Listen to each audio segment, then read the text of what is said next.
The new Benefactor Vorschlaghammer is a really cool new car added recently in GTA5 that also has the drift tuning. So in this video I will show you everything you need to know about this new car, all the interesting upgrades available and the performance of it, so you know why this car is worth the buy.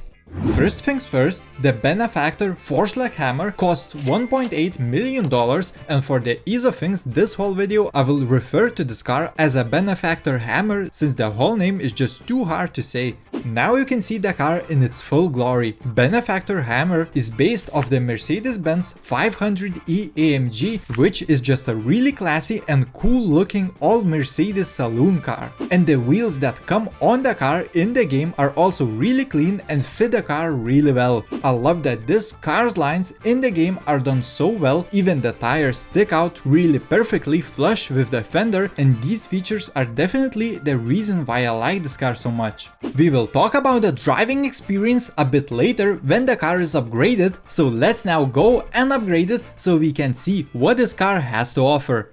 On the upgrade side of things, it has all the expected upgrade options that most of the newer cars have. But with that, it also has some other upgrades which are unique to this car, and we are going to talk about them now. To start, in the bumper style options, the second option won't really change the bumper itself, but it will change the front and back license plates from the American style to the European long rectangle shape, which just fits this car much better. I might be biased since I am myself from Europe, but I think even the freedom lovers could agree that the European plate looks better on this car.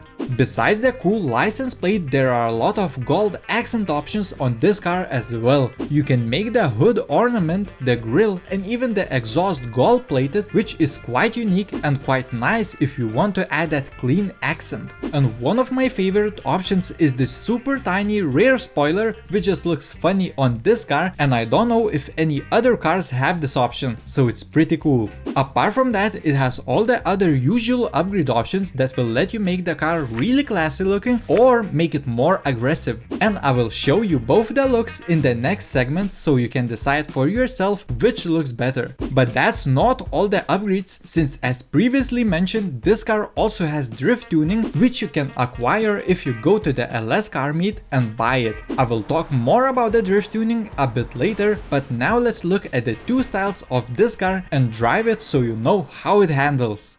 So now, the two versions you can make. This is obviously the more simple, classy looking variant, which probably to you doesn't look much different from the stock version, and that's because it isn't. Apart from the suspension, the European license plate and the gold hood ornament, from the outside it is basically the stock car. I left the stock wheels on the car since they fit it the best, and they are quite unique since the tire is quite thick for the size of the rims, which looks perfect on this car, and you can't get the same look with other wheels since they either have a small rim or a low profile tire. The other style you can make is the more aggressive one, which has more of the aero and more sporty options. Now you can leave a comment down below which version you like the most. If you wanted to, you can even make this car more aggressive by adding the bumper option, which just basically deletes the bumper and only leaves the diffuser. But I tried to make this version as clean as possible while also adding all the race modifications.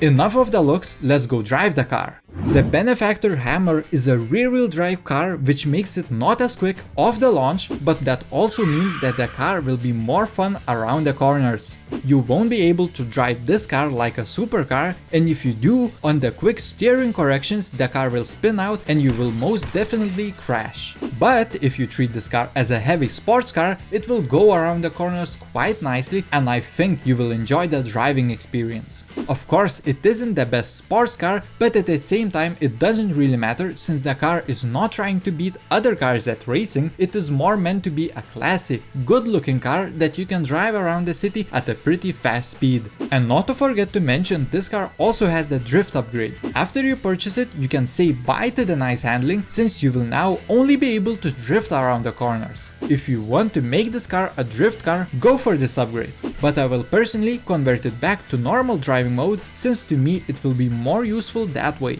And there are other cars which in my opinion will be better for drifting. Overall, if you want a cool classic German sedan, this car will definitely satisfy you.